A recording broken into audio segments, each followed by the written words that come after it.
Bonsoir à tous. Ici PDG, prisonnier de guerre, la chaîne YouTube des prisonniers de guerre. Euh, c'est le deuxième volet que j'enregistre aujourd'hui, en ce samedi 18 novembre 2017. Et le thème d'aujourd'hui, c'est le rétablissement de l'esclavage. Alors, c'est un thème assez ironique dans le sens où l'esclavage n'a jamais été aboli, l'esclavage n'a jamais disparu.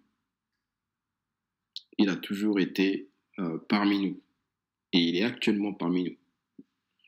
Mais j'ai quand même choisi d'intituler ce volet le rétablissement de l'esclavage parce que juridiquement, on se dirige vers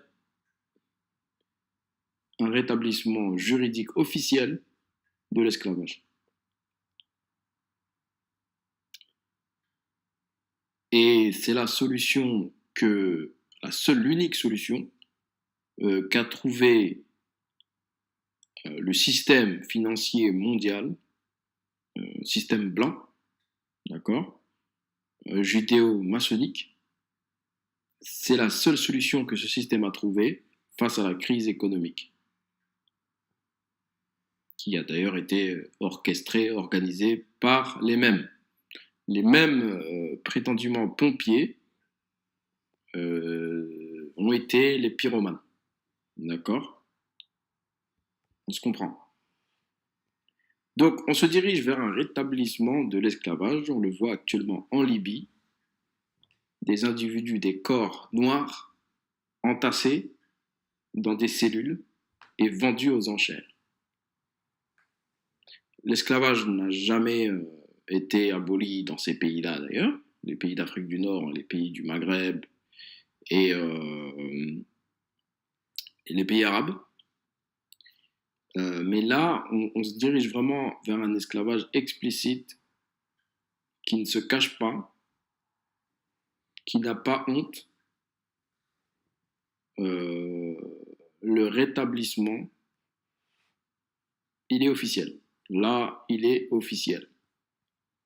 Mais en tête de pont, ce n'est pas les pays arabes qui profitent simplement de la situation. En tête de pont, c'est les pays occidentaux, blancs, judéo-maçonniques, chrétiens, qui organisent tout ça.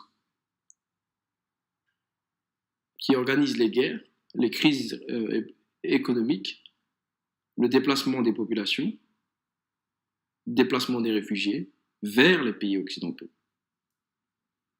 pour, à terme, qu'ils en bénéficient. Les pays occidentaux veulent simplement bénéficier de cette main-d'œuvre. Ils ne peuvent plus le faire avec des bateaux et des chaînes comme auparavant.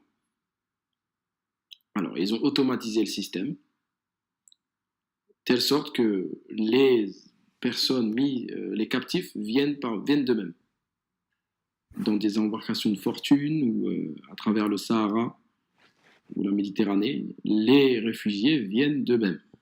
Et lorsqu'ils ne peuvent pas venir, ils sont bloqués, par exemple comme en Libye, et vendus aux enchères. On se dirige vers une liberté de circulation des marchandises et des capitaux internationale, non seulement, plus seulement au niveau de l'Union européenne, mais au niveau mondial. C'est ça la mondialisation. Ça veut dire l'esclavage mondialisé.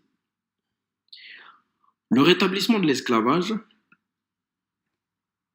c'était quelque chose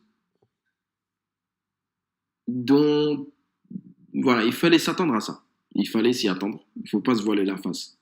C'est la seule solution qu'ont trouvé les capitalistes face au système.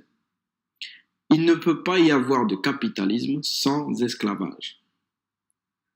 Le fondement du capitalisme, c'est l'esclavage. C'est avoir à la tête du système quelques personnes qui s'enrichissent et à la base, des personnes qui travaillent gratuitement. C'est ça le capitalisme. D'ailleurs, on retrouve ça dans le mot capital. Le mot capital, ça veut dire tête. En espagnol, ça donne cabeza. Et ça a donné, par exemple, le mot capitaine, le mot cap, capuchon, etc. Ça veut dire tête. Le capitalisme, c'est le processus d'accumulation de têtes. Et là, on parle de quelle tête? Tête humaine, l'esclave. Il faut que les prisonniers de guerre se réveillent, se mobilisent. On va tous être victimes, on va tous être visés. Le capitalisme a besoin de main-d'œuvre, ils vont rétablir l'esclavage officiellement. Alors, cliquez sur ma chaîne YouTube, continuez à regarder les vidéos. Je vais placer différents volets, aborder différents thèmes, différents sujets. Et laissez-moi votre avis et vos commentaires. Merci. Bonsoir.